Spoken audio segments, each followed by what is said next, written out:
When did you become an official sort of chef?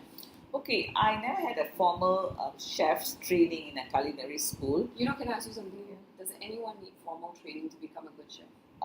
Not necessary. From my experience, not necessary. But then I also think that if someone has a formal training, it brings them to where they want to be faster. You know, with a formal training, It just speeds up the process. correct. Because to me, I just look at it in this era when there's a lot of things on Google and a lot of YouTube and whatever not, right? We can learn a lot of things from there. Some things that you never even learn in school. Yeah, of course. Yeah. So, when did you really Became a professional.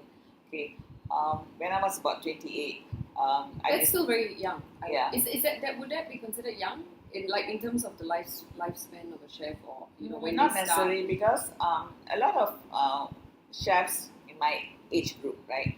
They always tell you how they became a chef, and they usually have a story like I started off as an apprentice somewhere at 12 or 14 or 10, not 10, maybe 14, 16. Yeah. And then by the time I was 28, I worked in a restaurant and all that. But the thing is, I don't have that kind of stories because I never worked in a restaurant before. That's really interesting. You are the first chef I know that has not worked in a restaurant. Yeah. Truth be told, I've never heard of a chef, of your, with your reputation, having never worked in a restaurant. Yeah, I've never worked in a restaurant. Though, yes, in my later years when I was about in my 50s, I owned a restaurant for 3 years. Yeah. And I wasn't like really cooking in the kitchen all the time because there were a lot of chefs, but it's just that I trained the chefs to cook my recipes. Yeah.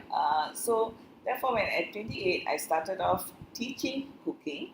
I started teaching dishes that I knew most very well, and that was Indian cooking. Yeah. And from then, one thing led to another. I mean, I was teaching for about a year before one of the magazines invited me to do a monthly contribution of recipes under a page called Edible Gardens. And I contributed recipes. So every month I had to contribute a recipe based on, say, pandan leaves or sweet potato. So they would throw you an ingredient, Correct. and then you would create a recipe around it. Correct. Yeah. And then these recipes appeared in this it was actually the Herbal magazine. I think for about a good 10 years I was contributing recipes regularly to Herbal. And then while my name was appearing in all these magazines, a lot of food companies who are advertisers in the magazine started calling me to develop recipes using their products.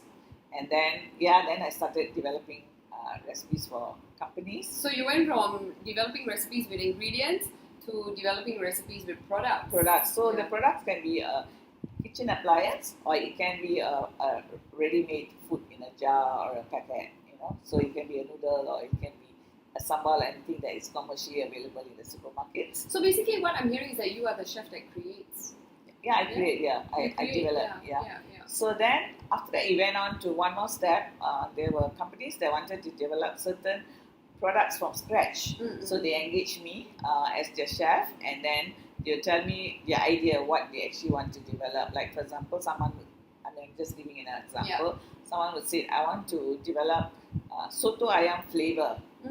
So then I will have to, week after week, I will make soto ayam soup, and they will come and taste, and then we will write down what notes we want higher, like lemongrass flavors, increase the turmeric or something like this. So to go on and on until the company is satisfied with the final flavor. Okay. And then that's it. They will pay me, and then I don't know what they will do with that flavor. But maybe months later or something, I realized that these people have come out with an instant noodle with the soto ayam flavor. Something like this. So maybe you are the person behind some of the things that we see in the supermarket. So actually, I won't know what exactly they are going to use for because I'm not supposed to ask them. Yes. Yeah, so I've developed a lot of products like this, not only for Singapore, for London, for Malaysia and all that. Yeah.